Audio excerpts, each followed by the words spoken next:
But Dad, isn't it time for illegal ham in the face? But bro, where's the banjo? Some Cleveland sports shows try to give you hot takes, but only one can give you a big old piece of hot ham. Welcome to Illegal Ham to the Face. Talking all Cleveland sports. And don't forget our Fat Boy Tuesday, where we also ham it up with some fun food topics.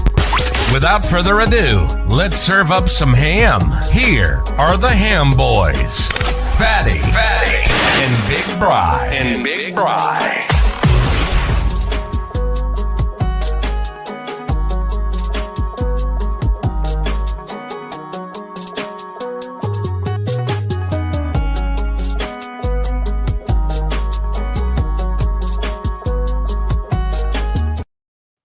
I'll tell you what, Bri, hearing that banjo drop never gets old. I love that song. What is going on, everybody? Welcome into Legal Ham to the Face. I am that fat guy, Jared Fatty Bates. He is Big Bri. What is going on, big fella? What is up? I'm great. How you doing? I'm doing good, buddy. So everybody knows the comments aren't going to be flying out of here. We're not going to get into the comments tonight because Brian and I are pre-recording for his trip to Erie on Thursday. So we are doing this on a Tuesday. So if some news breaks that we're not hip to, we'll get into that here a little bit later. But thank you, everybody, for joining, especially on Network 216 and all of our YouTube channels and everything. Thank you guys so much. Brian, do you got any shout-outs this week, brother? No, I don't have any shout-outs. You're saying, I'm just thinking as you're saying, if news breaks between now and Thursday, I think we're at the time of the year where if we have any news that breaks right now, I think it's bad news, right? I mean, is there any good news that could break? I mean, unless the Browns make a big trade or the Cavs make a big trade that, increases our odds of winning a championship or brings somebody big in. I don't see the Guardians signing anybody big, but maybe I'm wrong. Though, Brian. So you gotta wait till Cleveland headlines. They already did. I did see that. Right. They already did. I won't spoil it for the people who don't know. Plus, we got some Cavs news too that dropped today, which I'm super excited about. Brian, I don't have any shout outs today either, so we'll just dive right into the show. Yeah, we'll get this going. Let's do our rundown for today. We are going to be talking for February 1st, pre-recorded February 1st, so January 29th. Brian and I are going to be talking tonight a little bit of Browns hiring the new offensive coordinator, Ken Dorsey. We're going to be talking Cavs, little sprinkle Guardians, talking transfer portal today. For Fat Boy Thursday, we are talking our table manners out of date. And then finally, our top three, which is our favorite pops, pop or soda. And depending on how you say it, if you say soda, you're wrong. It's pop. Just want to get that out there. Yeah, I know. Pop in the Midwest. I've had people say soda to me, and I'm like, what are you guys talking about? I'm like, it's pop. They're like, no, soda. And they die on that hill, Brian. They definitely die on that hill. Not worth it. But right now, we are going to get in our trivia, which is brought to you by City Dogs Cleveland. And let's play the sounder and show our dog of the week.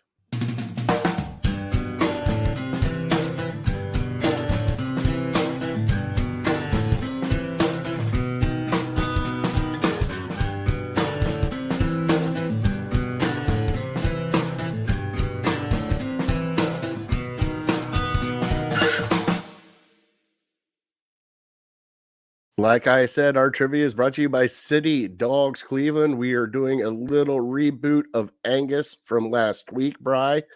Angus is a very beautiful little pup here and just playful as playful can be. Please go to City Dogs Cleveland.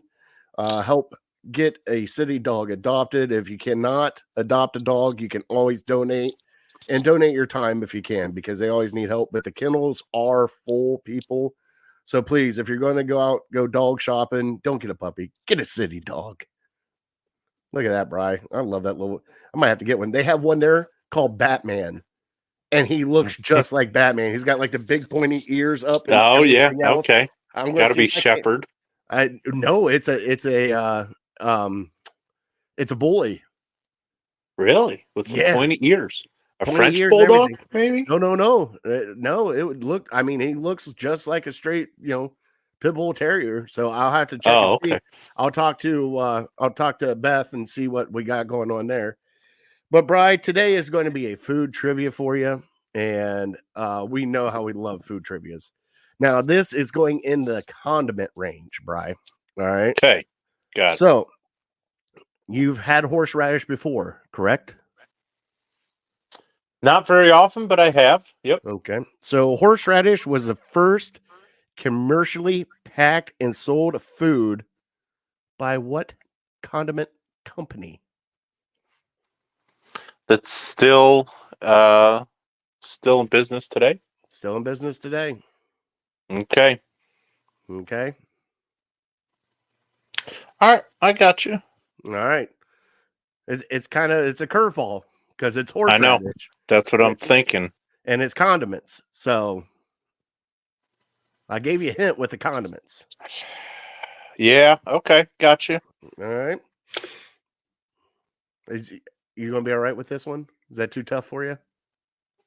No, I mean, I can probably come up with a handful of guesses, but I think I'll stick with one. A little bit of a curveball, but nothing crazy. Not like it's a chocolate company or something like that. So That is true. I'm hoping. I don't know. Maybe it could be. Maybe I'm wrong. Never know. They might make chocolate. I'm not sure. What year? Do you know the year? No, it does not have the year here. Okay. All right. Just Okay. curiosity. Sorry about that. Let's get into our Cleveland headlines. Man, this is easy right now. Doing a quick show like this, Bri, this is kind of like we're only 6 minutes in. It's kind of just nice. Just move it right along. So we're going to keep it going. So let's get into our Cleveland headlines.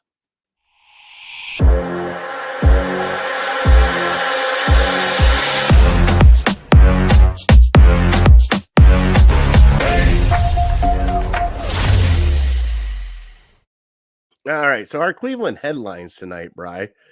First and foremost, we're going to go Cavs right out of the gate. Man, the Cavs are still on fire, Bri. They just they lost to Milwaukee once, came back and beat Milwaukee. Now they beat the Clippers. Man, they're on a tear. And I put out on Twitter, Bri, and I know you're kind of got the same sentiment. They keep this up, man. East Conference Finals, keep going. They got one good news, Bri, which was Evan Mobley is back. Mm-hmm. But there's other good news that broke today. Darius Garland will be back tomorrow playing for the Cavs against the Pistons. Sweet. So we're healthy again. LeVert is playing good. I'll tell you what, the guy's outside shooting, but the one person that has blown my mind so far with this Cavs, Jared Allen. We talked about trading Jared Allen, getting him out of here, getting something for him, getting a swing guard. He is a double-double machine, and Nick Carnes came up with one of the best stats I have ever seen, Bri. The last time that he did not have a double-double was December 5th, 2023. Wow. Impressive. Right? Wow. It's a month. It's almost 2 months straight of double-doubles. Yeah, he's a stud. He's playing like a stud. I don't know. I would still trade him. Sorry to bring you down. Sorry to bring the podcast to a halt here, but yeah, I just feel like him and Evan Mobley are kind of the same thing right now. Until Mobley can develop an outside shot, it's a duplicate. Mobley's numbers would be probably a lot better if Jared Allen was not on the team. As great as he's playing, I'm not saying he's not playing great. I'm not saying he's underwhelming or anything like that. It's nothing about him as a person, as a professional, nothing personal. But yeah, I just feel like who's more part of your future? In today's day and age, not many teams have two post players that can't shoot outside of 15 or 18 feet. There's room for one of those guys. And yeah, if we want to do, like you mentioned a couple weeks ago, the first unit, second unit, that's fine. But I feel like that means we're underutilizing one of them, if not both of them, if they're just completely split in time, 50-50. So, yeah, unfortunately, that's kind of the way that this roster has broke. And the same might be able to be said for Garland and Mitchell, because Mitchell since Garland's been out, it's looking more and more like Mitchell's like kind of a Damian Lillard, a point guard that can score. He's had, I think, did he have like 12 assists or something last night? Yeah. He's getting a couple double-digit assist games lately, so he can pass the ball. So yeah, it's just like, okay, yeah, you don't want to take minutes away from him and give them to Garland, but so that means they're both going to have to be on the floor at the same time. So you're basically going to have two post players and 2 point guards, and then one shooter. So I don't know. It's been something we've been worried about for a while as Cavs fans. How's this roster going to come together and going to shape up? And certainly we have our concerns about how it's looked the last year in the playoffs. But like I said last week, I think nothing's going to change. I think they're going to give it another go with this roster. And, it's going to be about getting physical in the playoffs and pushing people around, holding your own. And it's also going to be about the role players stepping up. And so far this year, they have stepped up. Okoro last night had an amazing game. I think he had, I looked at halftime or something, and he had like 14 or 17 points at halftime or something. Yeah, So he can have 17 games points like last that. night. LeVert can have games like that. Sam Merrill can have games like that. Yang can have games like that. We just need the consistency, because as we go back and think back to the LeBron days, we see these guys do great things in the regular season, but then they turtle up and go into their shell in the postseason. So, yeah, I'm getting excited. I'm more excited this week than I was last week because we beat 2 good teams in the Bucks and the Clippers. But I don't think I'll be completely bought in or completely flip the switch, as some may say, until Gotta flip that switch. I don't think I can. Unless maybe the only thing that can make me do it is like if we play on a big stage, like we play at Boston on a Saturday night on national TV and we win that. It would take a lot. It would, because the NBA anymore, it's all about circumstances. Like, okay, why did we blow out the Bucks that one night? Well, because Giannis wasn't playing because he was taking a personal rest day. Okay, why did we beat the Clippers? Well, you can point to they were playing a great game in Boston and they were just kind of worn out, and we caught them on a road trip. And so anymore, it's just like you have to like quantify all these regular season games as, okay, yeah, maybe we didn't get their best shot because of this. And so I don't know. To me, the regular season is way too long. A lot of people say that when you got guys taking games off and not trying, and they might play in a game like the Lakers on Saturday night. They had that great game against the Warriors, and they won that, and they won the in-season tournament. But then they're losing games by, I don't know, 30 points to the Rockets too. So yeah, to me, it just points to that, call me an old man. Regular season is just too long. But like I said in the past, they'll never shorten it because it's all about money. Yeah. Well, the thing that impresses me most about this team, Bri, is just the way that they're playing defense, Bri. And I know the NBA isn't like, it's the NBA. I get it. But this team is just doing something special right now. And it's like, you have your 2 stars. And one thing that really threw me for a loop, do you know Jared Allen's only 25? I felt like he was like 30. That is a little surprising. Yeah, because, I feel like, how long's he been on the Cavs? At least 4 years. And I remember him with the Nets before then. So he must have came into the league awfully early. Yeah, it's unreal. 7'6" wingspan. Man, you want to talk about, that's nuts. Is that right? 7'6" wingspan? He's 6'10", has a 7'6" wingspan. Yeah. Wow. Okay. All right. Maybe because I kind of ding him sometimes for being a little too small to be a post player, but if he's got that kind of wingspan, that makes up for a lot. Someone down the pipe there. Now I gotta wonder, can you hear this as it plays? I don't know if it will.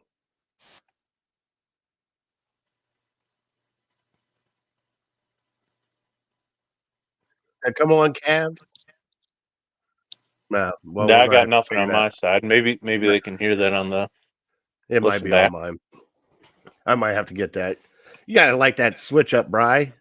Flip the switch. Get excited for this team. This team's playing. It's playing great at home, which is great for the Cleveland area, and especially people going down to see the game. I got to get excited about him, Bri. I got to get pumped up for him because Sure. right now, the doldrum of the NFL offseason and everything else, it's just like you need something to get you hyped up. And we got news from the Guardians, which is like okay news. It got you a little hyped up. But this is what you got right now is like the Cavs. And right now, as hot as they're playing, you got to ride that heat wave and just go support them. Like share, retweet, just watch the game if you can, or figure out how you can watch the game if you can, which is the best one. But we, like you said, we got to get them on national TV more often and see what they can do on national TV. Because I don't know when their next one is. I'll have to search it up here. Is it the Celtics on national TV is the next one? I don't know, to be honest. That would be great. I would look forward. I love watching, whenever they're on national TV, I'll watch them. But like we were talking before the show, I don't have. You have Spectrum, so you're able to see them. I do not, so I can't see them too regularly unless I go on one of those websites and pull up their game. But yeah, I'm not. I apologize. I'm not trying to throw water on anybody's good time or anybody's expectations because this is the only show in town for Cleveland sports for the next 2.5 months, at least, if not longer. Hopefully, longer into the playoffs. But yeah, they're playing great. What more can you ask from them? They're beating the teams that are in front of them. So, we'll handle the playoff expectations when we get there. But certainly you're allowed to get excited about this team right now because, they're doing what we all hope they can do, and they're beating some pretty good teams along the way. So what? We're 37 games in. Is that 47? So we're more than halfway in, right? Mm-hmm. So you got the second half of the season, and right now with the games they got coming up, they're playing Detroit tomorrow night. Let me pull it back up here. Detroit tomorrow night. Then they got the Grizzlies, Spurs at 8:30 p.m. on Saturday, and that might be your televised game right there at 8:30. Okay. Yeah, I mean, they're trying to get Wemby on TV probably as much as they can, so I wouldn't be surprised. That'd be a fun game to watch. Heck yeah, it would be. Mobley versus Wembley. Let's see if they got another one coming up. That's a little oddball. Timberwolves. No. Ooh, Cavs and Nuggets, March 31st at 3:30 p.m. That would be an afternoon game on probably ABC, right? Yeah, you said March 31st? March 31st at 3:30 p.m. and then it's followed up by April 2nd at 9 p.m. with the Jazz. Okay. Yeah. And I mean, they have a pretty easy schedule coming up. You just mentioned probably three of the worst teams now that Morant is out for the Grizzlies. With them and the Pistons and the Spurs, those you should write them in as 3 wins. So You should. yeah, I mean, I know I kind of poo-pooed it last week, but there's opportunities if they keep playing this well.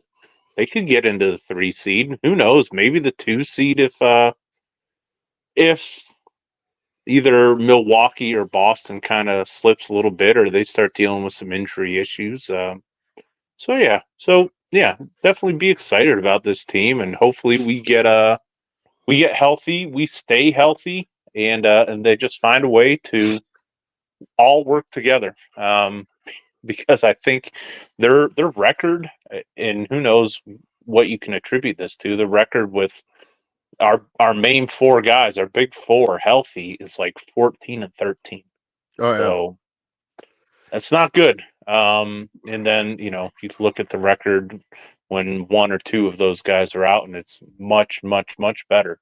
But it'll be interesting. It'll be interesting to see, and certainly we got opportunities now with these winnable games to kind of get our footing, to kind of ease into it a little bit, and just figure out how to play together again.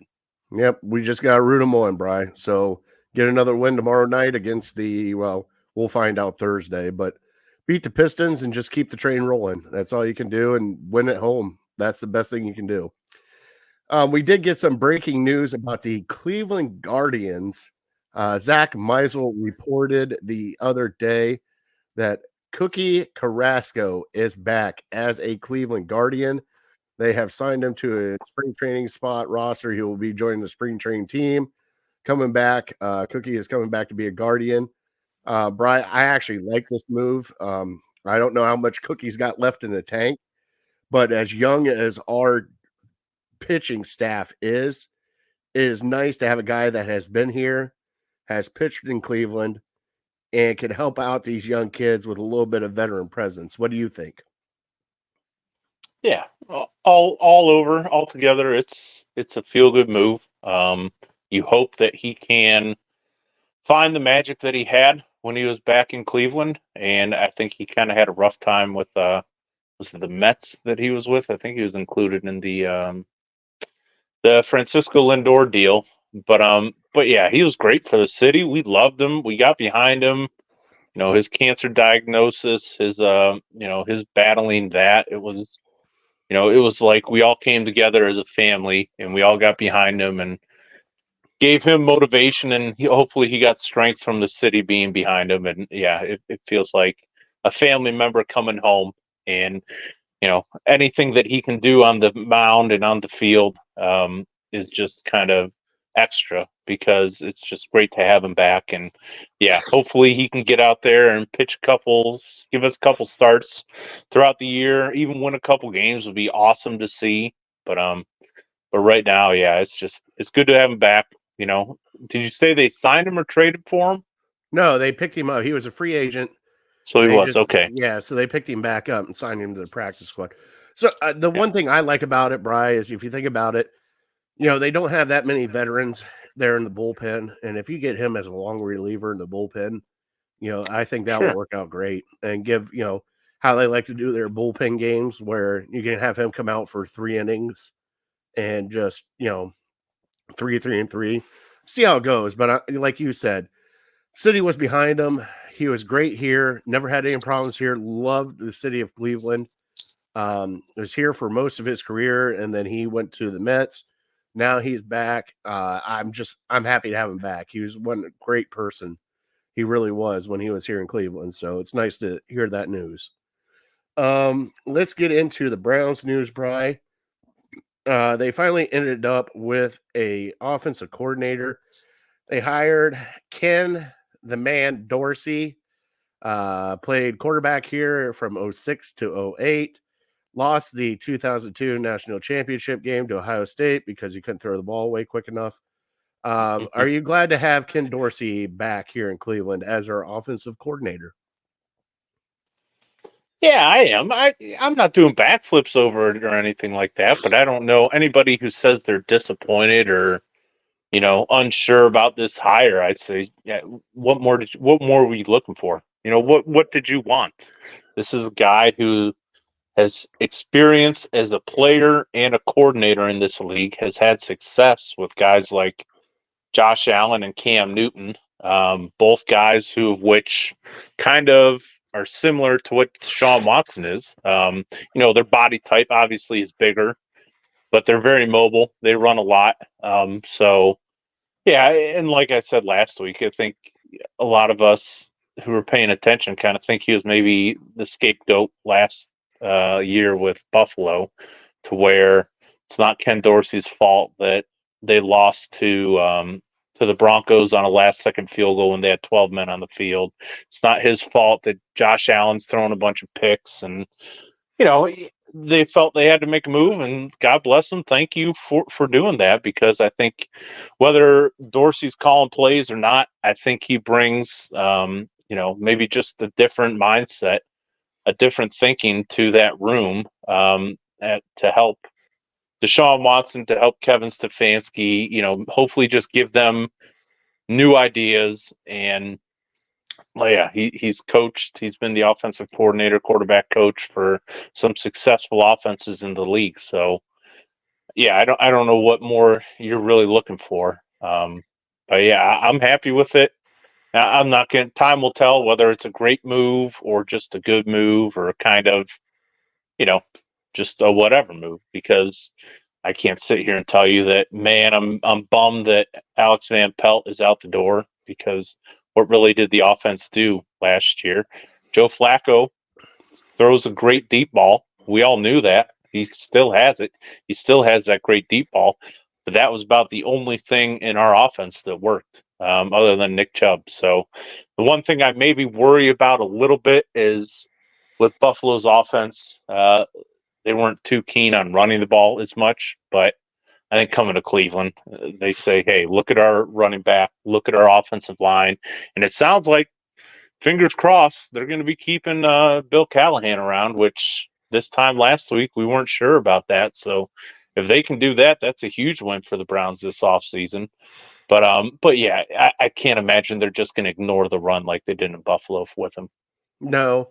And the thing that gets me is like, Bri, I'm more on social media than you are.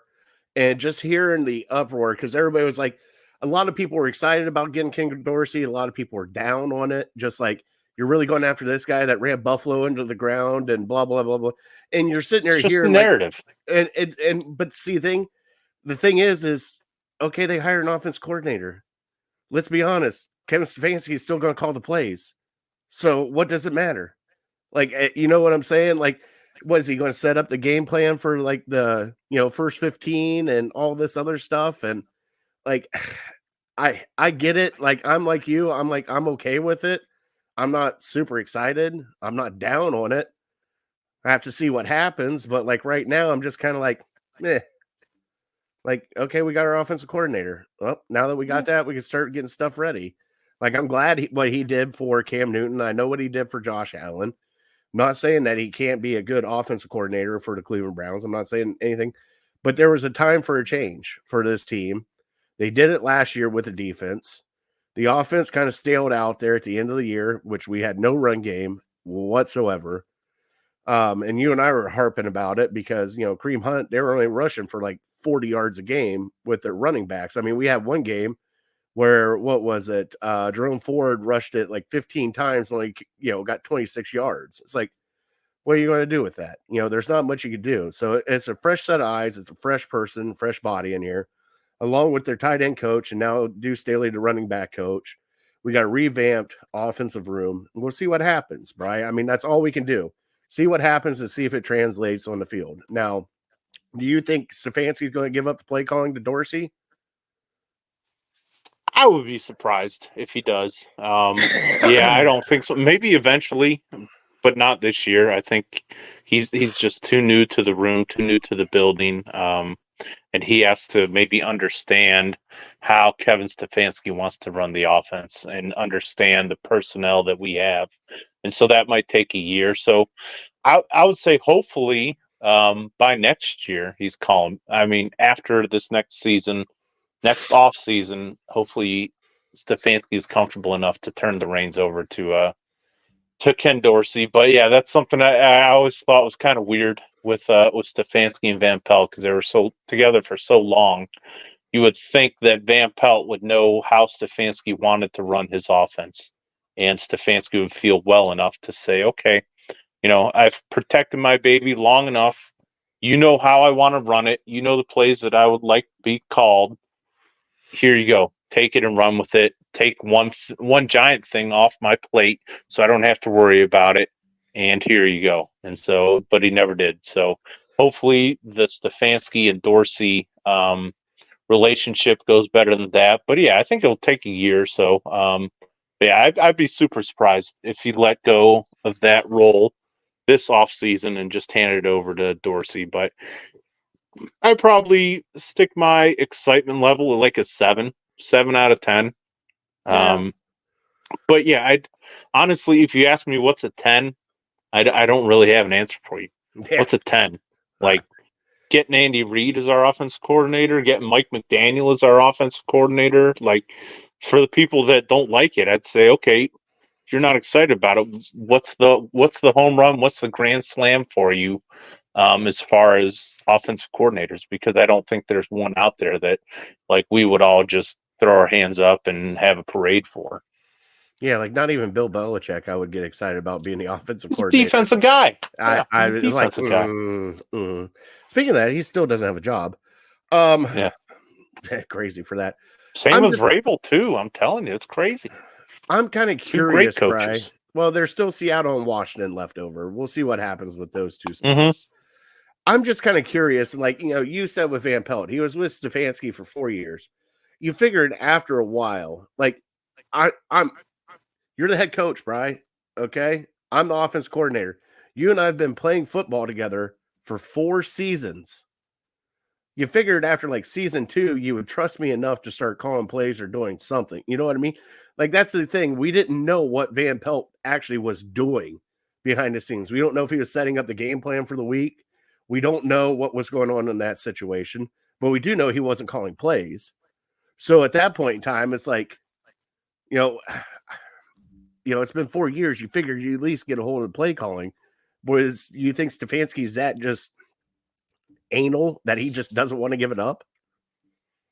It's very possible. Yeah, we hear Stefanski every week talk to the media, but nobody really knows Stefanski. We all know somebody in our life who loves to be in control. Maybe Stefanski is that guy. Maybe he loves to be in control. And it's hard to really argue because he's going to go down with the ship. He's going to go down. If the team sucks on offense, people are going to say he's an offensive coach.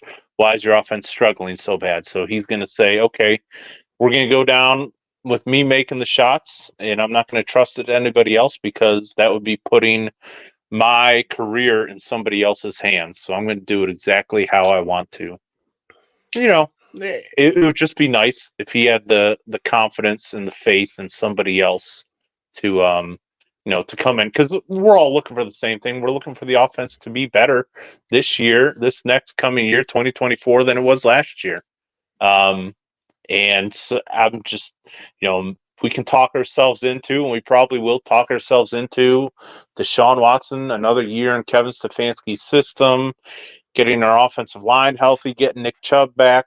Maybe it'll be different, but yeah, I think he needs to have an open mind if things aren't going well after about a month to bring in Ken Dorsey. Maybe not completely turn over the keys to the play calling to him at that point, but yeah, let him in the room a little more and really pick his brain for, all right, what worked for you in Carolina?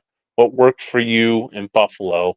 How can that translate to this offense? Because in all honesty, we should be better than Carolina and Buffalo. They didn't have crazy great playmakers. Now we're lacking on the wide receiver, and I'm sure we'll talk a lot about that position in the offseason. But as of right now, if you can get Amari Cooper back, maybe one other guy to step up, I think you'd have at least an average wide receiving room. Yeah, and time will tell, Bri. That's all we can do. Time will tell, because it's going to be a long off season for us. Speaking of off seasons, Bri, the conference championship games are done. The Super Bowl is set. You got your Kansas City Chiefs versus your San Francisco 49ers. Bri, the only big takeaway I got from these games was pretty much the Detroit game. God, I feel so bad for Detroit. They came out and just punched San Francisco right in the mouth. And then I don't know if they forgot what offense they were running or what the hell was going on, Bri, but they stopped running the ball because they had 3-headed running backs right there. You had a couple fluke plays that just bit them in the ass, like the catch off the helmet for the interception with Ayuk. And then the very next possession, the fumble, but then also going for it on 4th and 3 when you could have tied the game up, going for it before that on a 4th and 2. But Dan Campbell's been that aggressive. I mean, what's your takeaway from the games this weekend, Brian, between Baltimore and everybody? How do you feel about the games and how you feel about the Super Bowl? Yeah, I guess with my takes for the weekend, just starting right there, you mentioned the Detroit-San Francisco game. Yeah, I mean, Detroit had it locked up in the first half, and they had a chance to score and go up 28-7, and they settle for a field goal. Who knows if that was really the difference or that would have affected the outcome at all. But to me, the biggest play was the fumble, because that just completely shifted the momentum. San Francisco comes down. They score to pull within one after being down 17 at half. And then, you give them a short field to tie the ball game up. And, they did it pretty easily, and just, you can just see Detroit melting down. And it was crazy to me because, once again, San Francisco was the one team that I was surprised by the most this weekend, because Detroit did whatever they wanted to in the first half. They put on an offensive clinic. San Francisco, this great defense, all these Pro Bowl players, could not stop them at all. But then, there's something to be said in the second half that one team has been there before, one coach has been there before, and one team is not.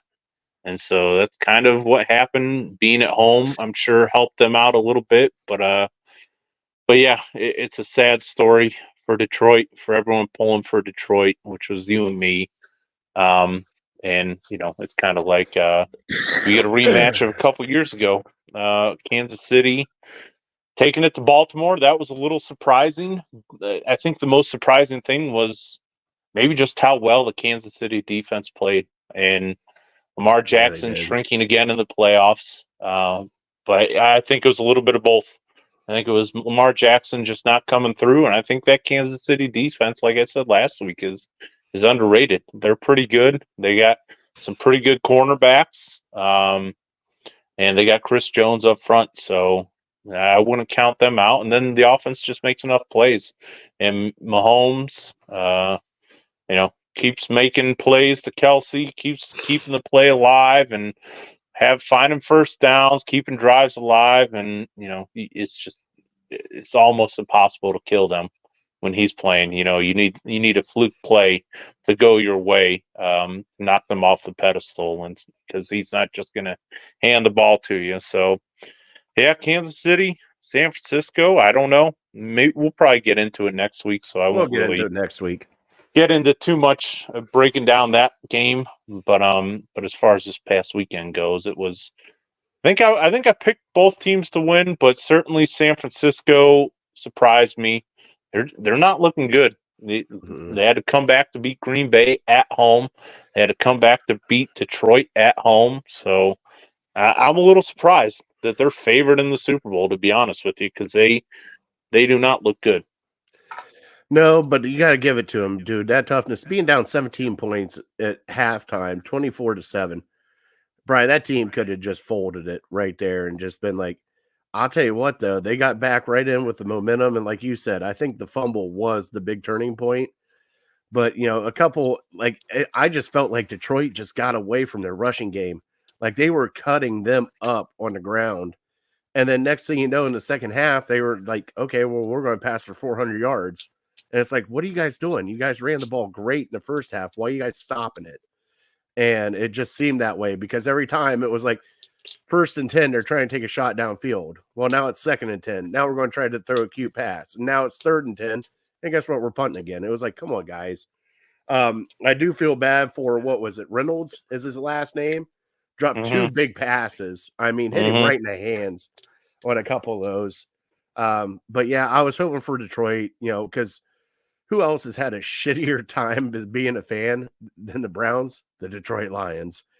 But I gotta say, I mean, live by the sword, die by the sword. And Dan Campbell has been aggressive all the way throughout everything. And I'll tell you what, he did not let up. No matter what happened, he was still going to be aggressive. And I think it killed his team, but you gotta take it as it is. Sorry about that. Let's see here. Now we'll talk about Super Bowl next week. We'll get into Super Bowl foods next week too, Bri. That sounds good. We do got to talk about the college transfer portal, Bri. And I wanted to bring it up last week. Ohio State has just shelled out like $25 million for the transfer portal, getting in quarterbacks and running backs and defensive ends and tight ends and blah, blah, blah, blah, blah. And normally, as a fan, I would be super excited, which I am kind of excited because they're just loading up for next year and trying to win it next year, and I get that. The one thing that gets me about the college transfer portal, Bri, I get that kids can do whatever they want, name, image, likeness. They can bounce out whenever they want, just like coaches can leave and take other jobs. They got to put a cap on this at some point in time, Bri. It seems like every year it is just musical chairs all through the college football. And how can you root for a guy and next thing you know, he's transferring to a different school? It's crazy. I thought I liked it at the beginning because it kind of evened out the playing field. I thought because if you get a 5-star at Alabama that's not getting his due, not getting on the field, he might go to a smaller school like, let's say South Carolina, and be a star there. We've had a couple people do that. But I mean, I don't know, Brian. I mean, how do you feel about the college transfer portal, bud? I mean, if you really think about it, it's to be expected that it turned out this way. But yeah, something has to be done. But then I think of baseball. Nothing's been done about baseball. Yeah. I compared it to baseball last year. It's worse than baseball now because baseball, at least you have 3, 4, 5-year contracts. Right now, I mean, everyone's excited about this quarterback coming from Alabama. He may never play down for Ohio State. I He know. might be a Quinn Ewers, and just come collect his money, and then next off season decide he wants to go somewhere else. So, yeah, you try to get excited about all this, but it can change very quickly, and so. Yeah, we all thought maybe it'll level the playing field a little more, and maybe it will. But to me, it's just the rich get richer. Yeah. Ohio State can buy anybody they want. They're the Yankees Pretty now, much whether you did. like it or not. They're the Yankees. Um, Georgia is going to be the Dodgers, and who knows if Alabama will keep up with them and be like the Red Sox. But yeah, it's just who's got the most money. I'm surprised, and maybe we'll see it over the next few years. I think Oregon. I would think Oregon would be a huge player in this because they got the Phil Knight money, the Nike money. He's getting up there in age, and so he's going to want to see a championship. So just shell out a bunch of money. So you know, in reality, if there's no parameters at all, what's to stop Jeff Bezos or some really rich dude endorsing their college and just giving them $100 million to go blow on a bunch of 18, 19-year-old kids and go win a national championship. That's the one thing I'm kind of worried about because that's kind of the slope that we're starting to go to. Because I mean, supposedly it's NIL money and it's not from the school. As I use air quotes, it's coming from fans and boosters, and I use air quotes again. We all know what's going on, Brian. They can say what they want. Like Tennessee just got a little bit of trouble about this with the name, image, likeness that just broke today. They're under investigation and all this other stuff. And what something. a joke! How are you going to investigate this stuff? I don't know. NCAA has nothing better to do. I mean, I not because it's Tennessee, but it's the wild, wild west. You just shell out money to whoever you want, and the NCAA wants to pretend like they still have some jurisdiction somewhere, and it's like nobody really cares. Everyone's doing backroom deals and this and that and shady stuff, but it's just what can you do? The one thing I'm kind of curious about, Brian, is do you think for the longest time, like the NFL, you can't get in the NFL unless you're a junior in college. Correct. Or redshirt, whatever. Redshirt, 3 years removed from high school. 3 years removed from high school. Okay, and there's a reason why that rule is there because kids cannot play with grown men. It's just you put an 18-year-old out there with a 30-year-old man that's pissed off. An 18-year-old's going to get hit pretty hard, even though he might be the best player ever. Still going to get hit pretty hard. But what I think they should do, Bri, is if you are going to transfer out and use this transfer portal the way it's supposed to be, you can only do it once. You got your one transfer right here. You choose. If you're not playing here, you're wanting to transfer to USC and play at USC, well, guess what? That's where you're at. You're staying at USC from here on out. You cannot go your junior year and go, well, they're not playing me and I'm riding the pie and pony. I got to transfer again and go to a different school. And it's like, okay, well, at that point in time, like, I get it as a kid, you want to actually get playing time and stuff like that, but this is also a decision that you have to make of what team and how good you're wanting to be on the field. So I don't know, Brian. I mean, like, I just it's not that I miss the old days of college football where it's like the hush hush money under the table, but it just seems like stars are just leaving every college, and that I'm not even Ohio State. Like Quinn Ewers leaving Ohio State, going to Texas. You know what I'm saying? Like it's just one of those things. It's like, okay, but you made a commitment to come here. You were here for 4 months, realizing you're not going to start, and then you're leaving again. Okay. Should there be like a sit out period? That's what I was about to say. Yeah, maybe we had it right to where you have to sit out, and nobody's going to like it because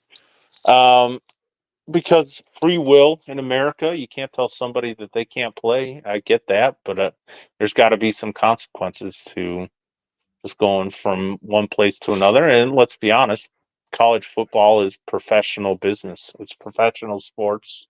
You don't have this in any other professional sport. And so they got to figure out a way that, it just can't be anybody goes anywhere for any amount of money whenever they feel like it. You have to have something in place. And yeah, like I said, it's gonna benefit the teams with the most money, and that's probably the teams that are already at the top. They have enough money. They have some boosters with some deep pockets. Kind of surprising that teams like Texas A&M or Oklahoma haven't really been more movers and shakers because there's a ton of money that goes there. But yeah, I don't know. Just because you get recruits and you get transfers, it doesn't mean you're going to win anything. No, it doesn't. In that way, it is baseball to where, yeah, we can all go crazy in the off season that this team on paper is stacked, but the Yankees and the Dodgers don't win every single year. No, so, but and there's 12-team playoffs, so it's going to be harder than ever to win a championship. That's what I was going to ask you. I was like, do you think it's going to change because we got the 12-team playoff now? Well, what change? Just like the transfer portal and the way things are moving here, because beforehand, you only got 4 teams getting in. That was it. Now that there's multiple teams getting in, do you see like the transfer portal kind of slowing down a little bit from guys trying to get on that, playoff train? I'm like a guy from Cincinnati. Cincinnati can make the playoffs, right? He doesn't have to jump ship and go to, let's just say, Penn State or something of that nature. He doesn't have to jump ship to do that now that we got the expanded playoffs down to 12. Because with the top 4, it was kind of hard to get into the top 4. It opens the door a little bit to like these mid-major schools, but still, I think you only get 1, maybe 2 at most, but I think probably more than likely just 1 every single year. So yeah, I don't think that changes a whole lot, but it's going to be interesting to see how this transforms and how this morphs into modern college football, because yeah, right now it's maybe this offseason is a little different than the ones to come because Nick Saban, a legend, left Alabama. Now all these Alabama kids who want to play for Nick Saban are fleeing, and like Ohio State got 3 of these guys, and then Michigan with Jim Harbaugh, not knowing whether he's going, whether he's staying, hard to commit to a guy that you think is probably going to the NFL in 2 months, and so a lot of people didn't want to commit to that, but like I've said the last couple of weeks, I think the best quarterbacks are going to want to get out of college football, unless you're a lifer. The Lincoln Rileys, Mac Brown, Dabo Sweeney, guys like that, I think are staying. Kirby Smart is probably never going to the NFL or anything like that, but just how much do you want to put up with these new rules? And man, just babysitting these kids now more than ever. Look at you getting old man. Get off my lawn. Look at you with your hose out there just spraying these kids. That's what it is. I mean, yeah, hey, Billy, are you feeling good? Do you feel like you're getting enough playing time? Are you getting enough money? I know you see an opening at this other school and they're promising you the moon and stars, and you might be mad at me, or your girlfriend's transferring and you want to go to this school, and there's nothing I can do. And so it's going to be every off season like this. And the transfer portal might become more important than recruiting, because you Yeah. can recruit all these guys. Like I said with Quinn Ewers, and you get real excited about them. They never see the field. I don't know. We'll see what happens with college football. I'm just kind of. It's not that I'm at a loss for words. I'm more curious to see what happens in the near future with it, especially with the NIL money and everything else. But at the end of the day, it is football. People Yes. have their allegiances to their schools, and so come the fall, I don't think it's going to matter. And like some people say, when the NFL was going through their players kneeling and all this, people are like, well, maybe they'll lose popularity. I don't think it affects the popularity of the sport at all. I don't think college football is going to start going down the tubes or anything like that. You come the fall, everybody will buy back in. You'll get behind these kids that you've been hearing about for 9 months, how great they are, and you'll start convincing yourself that your team's really good again. Yeah. Yeah, you're right. You're right, bud. All right, buddy. You ready to get into this Fat Boy Thursday? Sure thing. And it's time for Fat Boy Thursday. And there we go with the sounder. Love that sounder, Brian. It sounded great, right? Sounded great. All right. Fat Boy Thursday, Brian. I need to bring up a question to you.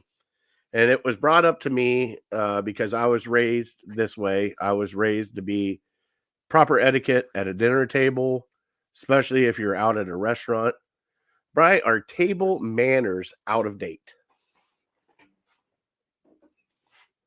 No, not completely. I don't think so. I think you'd still have manners at the table. Now, I think back to Borat, the movie where he goes to the school of, not manners. What do they call it? I can't remember right now. School of But where etiquette? etiquette? Yes, thank you. To where you have to do this, and this fork is here and that fork is there, and this is how you politely do this. I think some of that has, fallen by the wayside, but I don't know. Maybe it's just me being an old man. I still value manners. I still appreciate when people say, you know, please do this, thank you for that, and excuse me. Yeah, maybe I'm old school, but yeah, definitely manners still have high value in my mind. Well, and I was just curious because a lot of people right now in day and age aren't going out to eat as much. Like the chain restaurants are kind of starting to slim down, like Applebee's, all that kind of stuff, that you used to go to all the time for meal. Now people are starting to cook it from home, or these new pop-up places that are, everything's kind of starting to switch and turn. And like with my kids, I'm trying to teach them, when you go into a restaurant, when you sit down, napkin goes on your lap, not on your shirt, not anywhere else, goes on your lap. When you're eating and you're cutting your food, you set your knife down on a certain side of your plate, use your fork, use your spoon, that kind of stuff. I haven't broken down like the 6 different forks where you have your shrimp fork, your salad fork, your lobster fork. I haven't broken it down to that point. But like I still see people not even doing that half the time when we're out to eat. And it's just like and especially the please and thank you. Like I know it's the server's job to serve you food. You don't have to be a dick. They're not the ones cooking you the food. They're not the ones being, people have bad days. I get it. But I actually got a compliment from a server when we were down in Florida for a vacation because my kids were out. Please, thank you. Would you like another drink? Thank you. I would love to. Thank you. Bring it back. Thank you again. Could I please have some more tea? That kind of stuff. And I don't even hear that. Like, can I get a tea? It's like, come on, can you at least say please? Like, is it that hard to say please or thank you to somebody? No, it's not. And yeah, I mean, a lot of that falls on the parents' shoulders. You got to just drill it into their head. You can't say thank you enough. You can't say please enough. You can't say I'm sorry enough. Some people, yeah, they get thick-skinned, they get strong-headed. They don't want to admit when they're wrong. They don't want to. They feel like maybe they're, like second fiddle or something. If they say, "Oh, thank you," "Oh, please," and it drives me nuts. Yeah. If somebody's making the effort to be kind to you, you should be kind back to them. Now, if somebody's openly trying to be a jerk to you, then yeah, screw them. I understand that, but some people say, well, you have to earn my respect. No, for me, you have to. I will give you my respect until you show me that you're not deserving of it back. So Yeah, like don't be a dick to me, and I won't be a dick to you. right, if you're a dick, yeah, okay. I probably just will not. I'm not going to be a jerk back to you. I'm just not going to talk to you. You go over there. It'll be our interactions will be very short. Now, have you ever been to one of those proper dinners where they got all the forks and spoons and everything there? Be honest. I'm drinking Bush Light here. What do you think? Not once. You haven't taken Ashley out to one of those dinners? Nothing. I mean, we've gone to nice restaurants. I haven't been, ordering caviar or anything. Nice restaurant is like a steak for $50 or something like that. But no, we're not running up $200, $300 No, tabs here. I'm not talking. I'm talking like a legit, like, how can I explain it? I'm not saying you haven't gone to nice restaurants. I'm not saying you haven't done that. No, right. No, I'm saying there's nice restaurants and then there's like really nice, really expensive restaurants. No, we've never gone to those. Okay. You got to try Where we're sometime. ordering $500 bottles of wine or something. Well, and also Not, like when you order your food and it comes out the size of like a crab shell that's only like this big, and you're just like, how's that supposed to fill me up? the biggest waste of money I could possibly imagine. If you order a 4-ounce fillet and pay $90 for it or something like that. Yeah. Thank God my wife doesn't like that because I have zero interest in ever. That sounds like hell to me. By the way, I do have to give you guys, you and the wifey, kudos.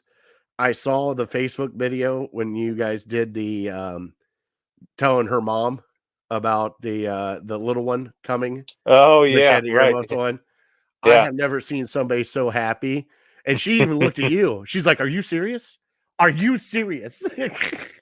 Yeah, that was Ashley's doing. That was her idea for a while, and I'm like, yeah, I'll take the video. And yeah, she was blown away. I'm sure she's been expecting it for a while, but yeah, pure joy.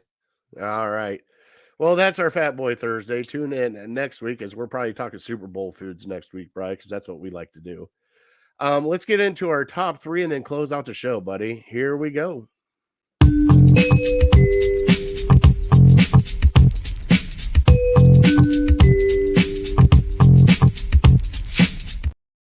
All right, our top 3 tonight is favorite pops or sodas. And let's just say favorite pops because soda is the wrong word. Bri, what is your top 3 favorite pops? All right, number 3, I had Mountain Dew, and I almost use it more as like an energy drink. It may not be the case, but for whatever reason in my head, I think Mountain Dew has more caffeine than the other ones. So when I'm really dragging, when I really need a little pick me up, I go to the Mountain Dew. Try not to do it too much, but yeah, it's more for the caffeine than the taste or anything like that. And then my number 2, I'll say orange soda. I don't have it nearly enough, but whenever I do, I enjoy it. So very refreshing. A lot of pops and anything are almost too sweet for me anymore. So what I'll do is I'll kind of really put a bunch of ice in there and just let it melt a little bit, so it kind of waters it down a little. So yeah, orange soda number 2, and then number 1. It's just kind of always been around. We always used to have it when I was a kid, and I grew up on it. It's just a regular Coke. Pepsi's fine too, but more specifically a Coke. All right. Now I got an honorable mention because we've been talking about it. Now, Bri, I think you're old enough for this, and I want to make sure that you are. Honorable mention, Surge. Do you remember Surge? I do. I remember it. I don't remember what it was. Was it like Mountain Dew? It was like Mountain Dew, but a hopped up version of Mountain Dew. Like meaning more caffeine? It was just like a different taste. Like, you know how Mountain Dew has a taste? It's almost, if you think about it, it was like Mountain Dew mixed with Coca-Cola kind of thing. Like it had a different taste to it than Mountain Dew. But hey, growing up, that was the thing. That shows how old I am right there. Surge. I remember hearing about it. Jolt. Wasn't that the other one? Jolt was another one. Oh yeah. Oh yeah. We came up with some great stuff. Now this is before energy drinks, obviously. Sure. Those were energy drinks.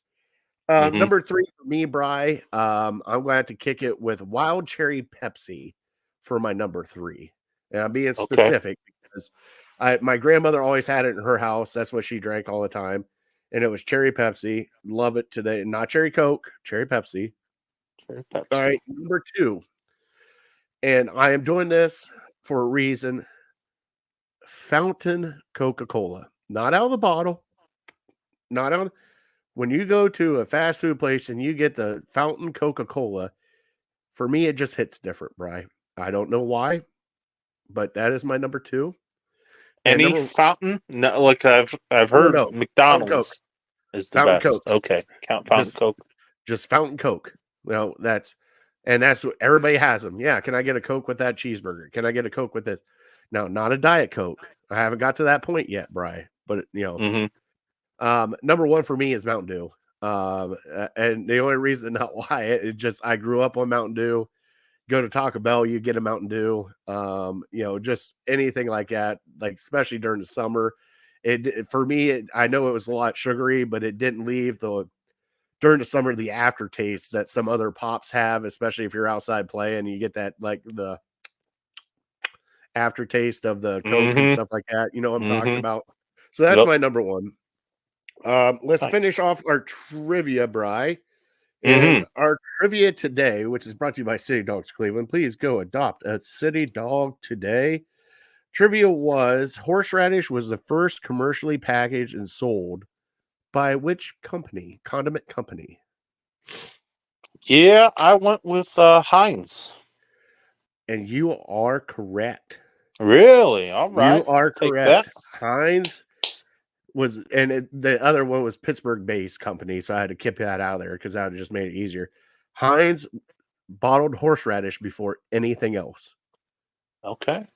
Nice. So how awesome is that? Do they still make Heinz horseradish? Oh yeah. Oh yeah. Do they? It's not as good as the Amish horseradish though. You go down and get you some Yoder's horseradish. That's a different kind of horseradish, buddy. I know the Yoders make a good French onion dip. Yeah, they do. And when your grandfather says, "Son, this Yoder's horseradish put hair on your chest," I thought he was lying for the longest time, which I still think he is, but it'll put hair on your chest. It'll clear up some sinuses, that horseradish. Let's see it. Let's see the horseradish hair. No. Not happening. Flashes. All right, everybody. Thank you guys for tuning in to Legal Ham to Face. We want to thank our troops and first responders for everything you guys do. Thank you guys so much letting us do this show for what you guys do. I can't thank you enough. I want to thank City Dogs. I want to thank Harold Kheel and Lake Erie APA. I want to thank Network 216. Other than that, Bri, that's all we got. Why don't you God bless them? Yep. God bless you. God bless America. All right. Thank you guys so much for watching. We are Legal Ham to Face. See you next